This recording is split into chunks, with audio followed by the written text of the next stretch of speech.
Politik identitas.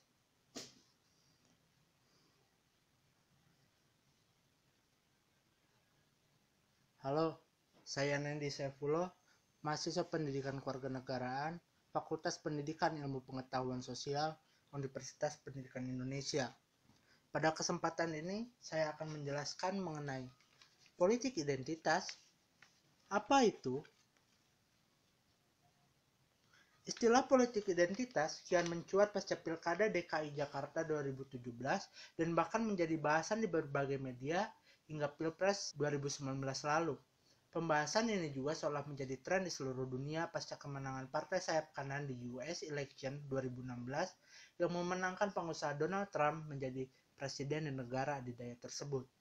Politik identitas yang selalu diidentikan sebagai hal yang mesti dihindari tidaklah selamanya demikian. Politik identitas dapat didefinisikan sebagai suatu tindakan politik yang mengedepankan identitas untuk meraih atau memobilisasi dukungan politik. Secara substantif, politik identitas dikaitkan dengan tindakan anggota-anggota kelompok sosial yang merasa diperas dan tersingkir oleh dominasi arus besar dalam sebuah bangsa dan negara. Identitas sejatinya adalah sebuah keniscayaan yang melekat pada setiap manusia. Identitas itu sendiri bisa berupa suku, agama, ras, jenis kelamin, dan lain sebagainya. Identitas politik didefinisikan oleh Ari Setianingrum dalam bab memetakan lokasi bagi politik identitas dalam wacana politik postkolonial dalam buku Politik Perlawanan sebagai sebuah konstruksi yang menentukan posisi kepentingan subjek di dalam ikatan suatu komunitas politik. Adapun politik identitas atau political of identity akan mengacu pada mekanisme politik pengorganisasian identitas, baik itu dalam identitas politik maupun identitas sosial yang menjadi sumber dan sarana politik.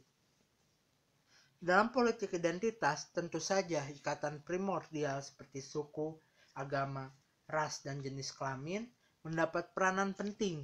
Ia menjadi simbol-simbol budaya yang potensial serta menjadi sumber kekuatan untuk aksi-aksi politik. Pemahaman ini berimplikasi pada kecenderungan untuk pertama, ingin mendapat pengakuan dan perlakuan yang setara atau dasar hak-hak sebagai manusia baik politik, ekonomi, maupun sosial budaya.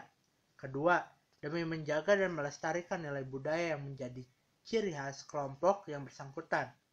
Dan yang terakhir, ketiga, kesetiaan yang kuat terhadap etnisitas yang dimilikinya.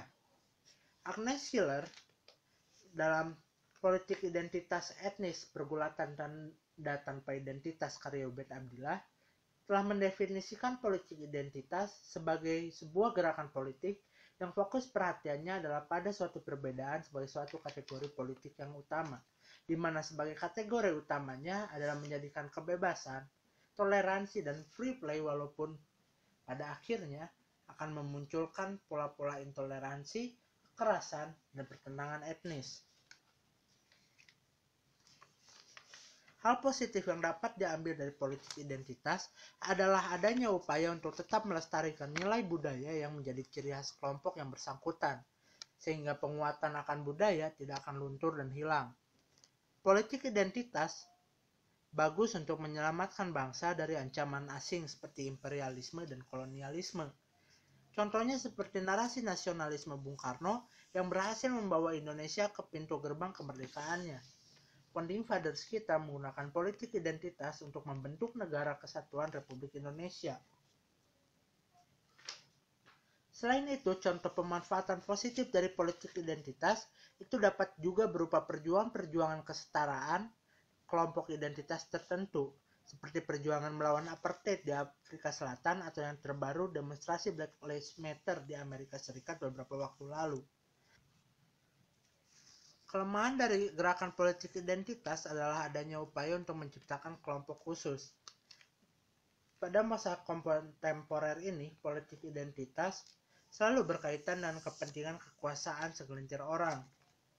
Salah satu contoh pemanfaatan politik identitas untuk kepentingan segelintir orang terjadi pada pemusnahan musuh rasial pada zaman pemerintahan Nazi di Jerman yang terkenal dengan tragedi Holocaust. Penggunaan politik identitas yang terlalu mendominasi bisa berbahaya. Politik jenis ini kerap memunculkan paradoksnya sendiri.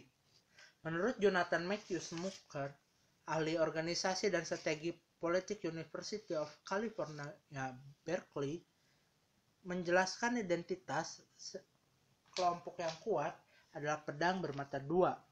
Semakin kuat identitas dan kohesi suatu kelompok, maka kemungkinan orang asing dari kelompok tersebut juga semakin besar.